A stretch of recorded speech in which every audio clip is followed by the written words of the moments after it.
boys and girls. Today's latest story is Kate and the Beanstalk by Mary Pope Osborne. So when you're hearing this story, I want you to think of that story Miss S read you the other day and see how things are similar, the same, and how things are different. It looks like Gizmo came to join us. Kate and the Beanstalk. Long ago, a girl named Kate lived with her mother in a humble cottage. One day, after a hard winter, Kate's mother was in despair. "We are sure to die from hunger," she said, "unless we sell our only cow to get money for food." Kate was a plucky girl who loved to help. "Don't worry," she said, giving her mother a hug. "I'll take care of everything." And she set out to market with their cow.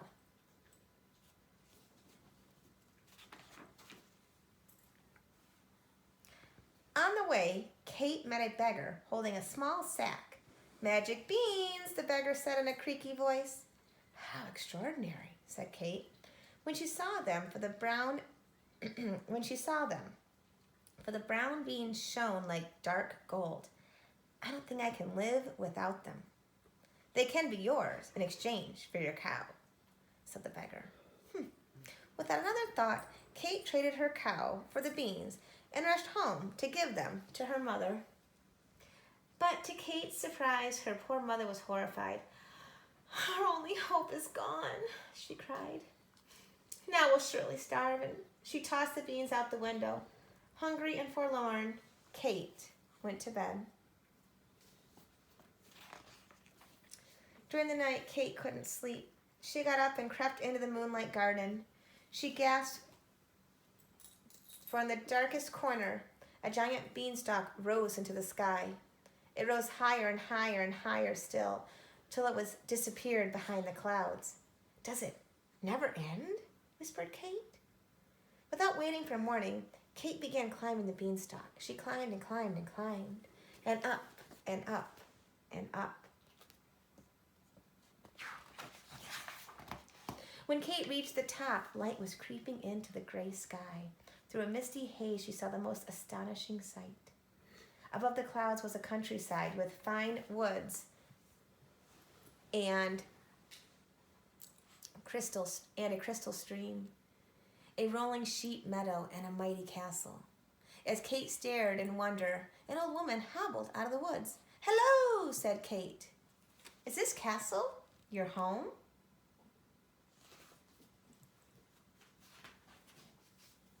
"Oh, no, my dear," the woman replied. "It once belonged to a noble knight and his fair wife. They had a small infant and many treasures. But one day a monstrous giant came to steal from them. He killed the good man and took over his castle." "How dreadful," said Kate.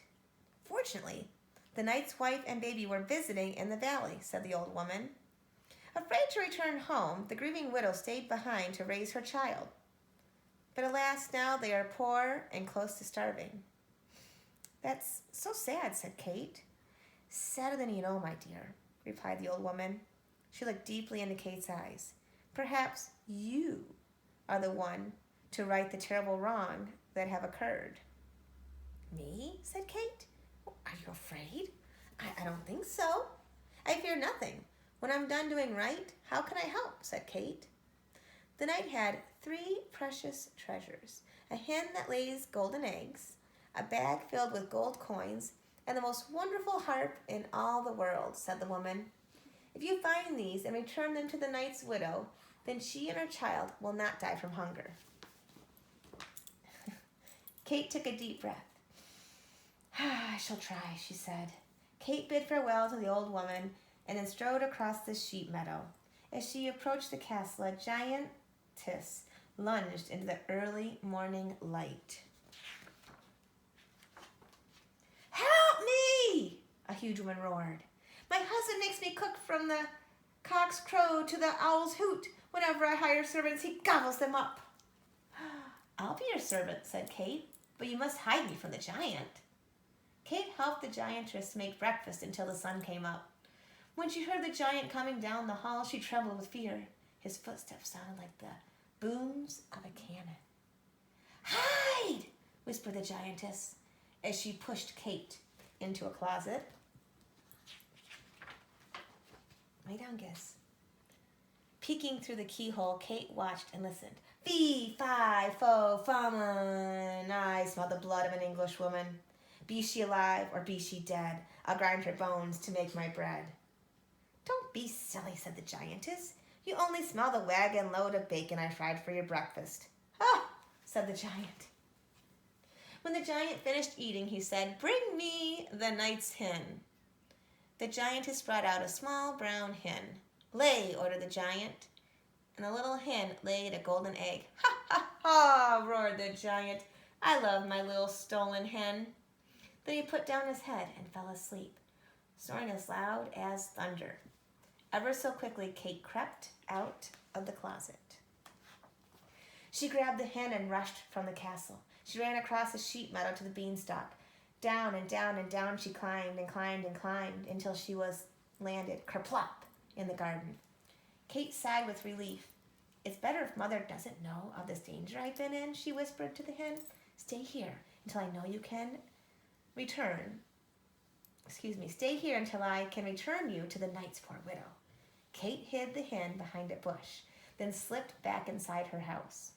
Kate knew she must disguise herself to return to the castle. That night she dressed in a wig and a beard, crept out of the moonlit garden, and climbed the beanstalk again. Kate climbed and climbed and climbed, and up and up and up. In the light before dawn, Kate crossed the sheep meadow and knocked on the castle door. When the giantess came out, she roared, help me! I need a servant. The last one stole our hen and ran away. All happened as before. Kate helped the giantess make breakfast until the sun came up. When they heard the giant's booming footsteps and bellowing voice, the giantess hid Kate in the closet. Fee, fi, fo, fum. I smell the blood of an Englishwoman. Be she alive or be she dead, I'll grind her bones to make my bread. Calm down, said the giantess. You only smell the mountain of hash I made for your breakfast. Oh, said the giant. Well, that giant finished eating, he said, bring me the knight's money bag. The giantess brought out a bag filled with gold coins, and a giant greedily counted them.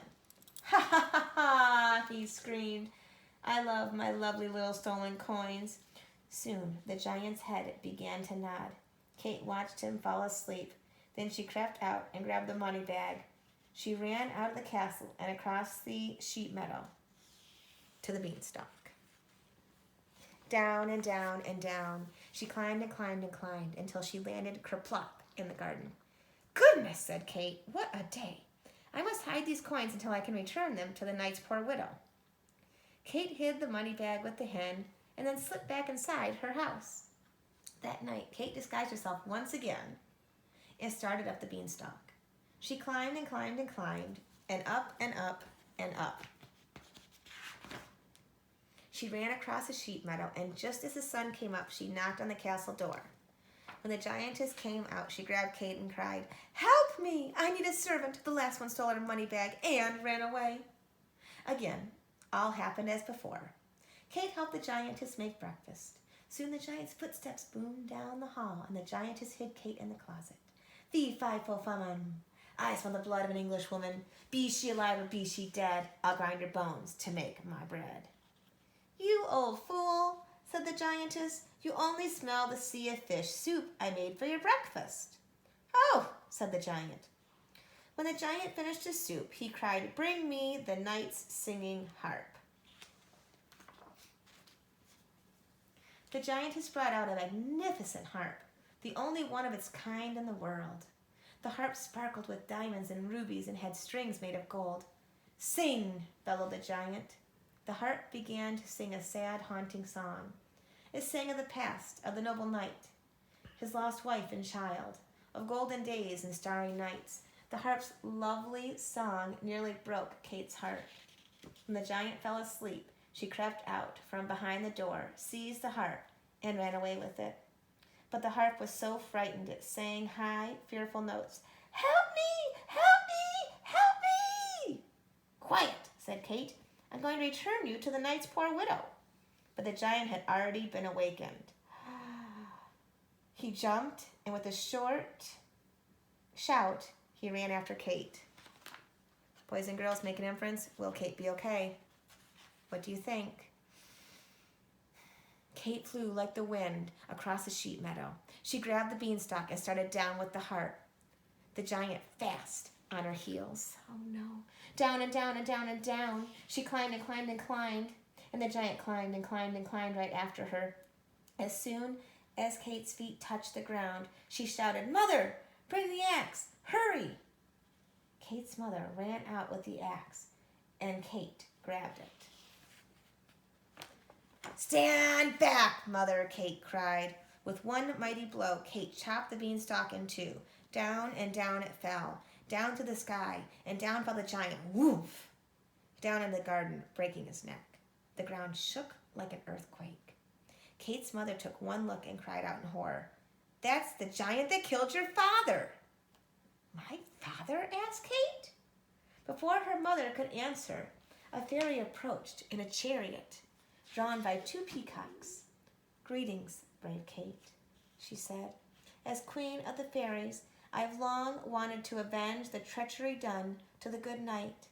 But first I needed to know if his daughter was worthy of her inheritance. So I disguised myself as both the beggar and the old woman and sent you on a quest to your father's castle." "My father's castle?" Kate looked at her mother, who nodded. "I never spoke of your father after he was slain." Kate's mother said, "He would be most proud of you now." Kate hugged her mother, and they wept for sorrow and the wonder of it all. Then they climbed into the chariot and rose to the clouds, to the castle that was once again theirs. Up and up and up. Kate asked the giantess to stay as their cook. "Thank you for your kindness," said the giantess. "Would you like a biscuit and jam?" "Indeed," said Kate and her mother, and the giantess served them a biscuit as big as a cow. The end.